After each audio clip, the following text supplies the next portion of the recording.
Hello all of my friends, তোমরা সবাই কেমন আছো? আশা করি ভালো আছো।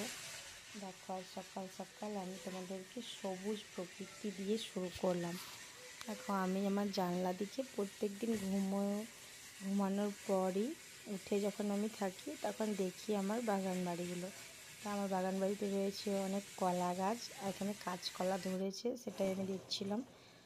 আর তারপরেই আমি চাপিয়ে দিয়েছি লাল চা, যদিও এটা আমার সেকেন্ড বার চা খাওয়া হচ্ছে, কারণ বাড়ির সবাই খাওয়া হয়ে গেছে। কারণ চা ছাঁকনিটা না পাওয়াতে এইভাবেই আমি ছেঁকে নিলাম, এভাবেই আমি চাটা নিয়ে নিলাম। দু একটা পাতা চায়ের পড়ে গেছে, কোনো ব্যাপার না, ওটা আমি ফেলে দেবো, কারণ ওটা আমি নিজের জন্যই নিয়েছি। কাউকে দিলে সেটা একটা আলাদা ব্যাপার ছিল, বাট নিজের জন্য অত কেয়ারটা নেই। আর দেখো আমার বাড়ির ফুল নীল অপরাজিতা, আর এই যে সাদা, কি সুন্দর নয়নতারা। ভালো লাগছে না তোমাদের? খুব ভালো লাগে এই ফুলগুলো।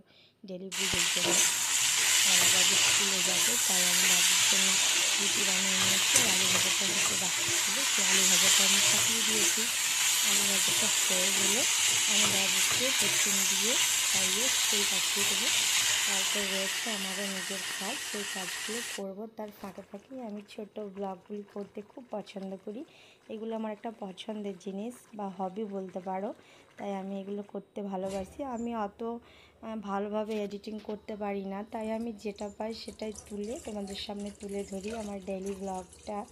আর এই দেখো দুধ, এই দুধটা কিন্তু আমাদের খাওয়ার জন্য নয়, এটা হচ্ছে একটা ঘটনা। সেই ঘটনাটা আর একদিন শোনাবো।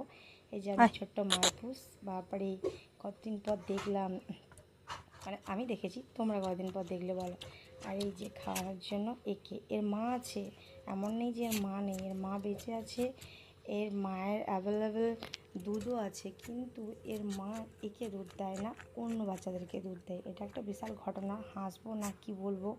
সেগুলো ছাগল টাগল আছে বলেই আমি বুঝতে পারি ব্যাপারগুলো, এগুলো আমি সত্যিই জানতাম না, কিন্তু আমাদের বাড়িতে রয়েছে তাই আমি ঘটনাগুলো জানতে পারলাম যে এমনও হতে পারে। তা এই বাচ্চাটিকে ওর মা দুধ দেয় না, তাই জন্য এর জন্যই আমাদেরকে দুধ কিনতে হয়। আর ও দেখো মাইপুসের মধ্যে থেকে দুধ খায়, আর ওকে আমরা দুধটা খাইয়ে নিচ্ছি, কারণ ও যতক্ষণ না খাবে ততক্ষণ চিৎকার করবে, আর সেটা একদমই ভালো লাগে না, মন খারাপ লাগে। কী সুন্দর খাচ্ছে দেখো। আর ওর যে আরও রয়েছে সাথী, তারাও খেতে চাইছে, কিন্তু ওদের না খেলেও